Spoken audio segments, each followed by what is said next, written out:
খুব কাছ থেকে শটগান দিয়ে গুলি করলেও ভাগ্যের জোরে বেঁচে যান শিক্ষার্থী রাইসুল রহমান রাতুল। তবে 250 স্প্লিন্টার পেটে নিয়ে ভুগছেন কিডনির সমস্যায়। ডিবি হারুনের হুমকির কারণে তাৎক্ষণিক যথাযথ চিকিৎসা সেবা না পাওয়া আর আর্থিক সংকটের কারণে রাতুলের জীবন প্রদীপ এখন নিভু নিভু। বিস্তারিত এয়ার বাদুলের রিপোর্টে। 19 জুলাই শুক্রবার ঠিক জুম্মার নামাজের পরের চিত্র।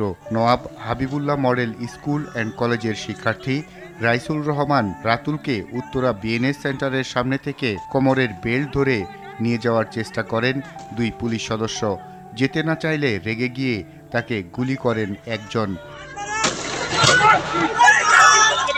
ছড়া গুলিতে ঝাঁঝরা হয় তার পেট।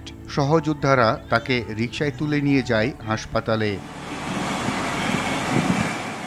বের হয়ে যাওয়া নারী ভুঁড়ি তখন নিজ হাতে চেপে ধরেছিলেন রাতুল। ওল ওভার অ্যাবডোমে আপনার 250টা, আর ডান পাশে কিডনি তো পুরোটাই ড্যামেজ, আর ভেতরে অসংখ্য নারী ভুঁড়ি আর কি পার পোর্শন কেটে কেটে বাদ দেওয়া হয়েছে। তো ওগুলোর জন্য আমি আমার দৈহিক ডেইলি লাইফ লিড করতে পারি না। দেখা গেছে যে দৌড়ঝাঁপ করা যায় না, একটা ফুট স্টেপ বড় করে দিতে পারি না, বা আমি দৌড় দিতে পারি না। সবসময় একটা আশঙ্কা লাগে যে একটা ভেতরে টান লাগলে ছিঁড়ে যাবে। আমার প্রতিনিয়ত আমি ঘুমাতেও পারি না, অসংসনীয় যন্ত্রণা। গুলিতে নষ্ট হয়ে যায় একটি কিডনি, ক্ষতিগ্রস্ত হয় অন্যটিও। ভাগ্যের নির্মম পরিহাস। ছেলের এমন অবস্থায় মানসিকভাবে ভেঙে পড়া বাবার চাকরিটাও চলে যায়। হিমশিম খেতে হয় চিকিৎসা চালাতে। আপনারা বাকি চিকিৎসা আপনারা করেন, যত টাকা পয়সা লাগে যেভাবেই হোক, আমি 3 দিন পর পর আপনাদের টাকাগুলো আমি পরিশোধ করে দিব। তা ডাক্তাররা মানতে রাজি না। আমি 3 দিনের আইসিইউর টাকা পরিশোধ করে দেওয়ার পর তারা একটুখানি স্থগিত রয়েছে। ঠিক আছে, আমরা দেখব।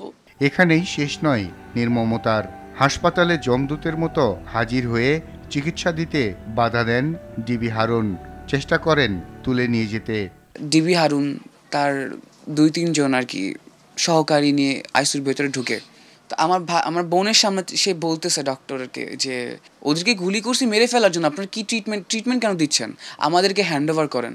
প্রায় 250 স্প্লিন্টার শরীরে নিয়ে দুঃসহ যন্ত্রণার জীবন পার করলেও সরকার কিংবা জুলাই ফাউন্ডেশন থেকে মিলছে না প্রত্যাশিত সাহায্য।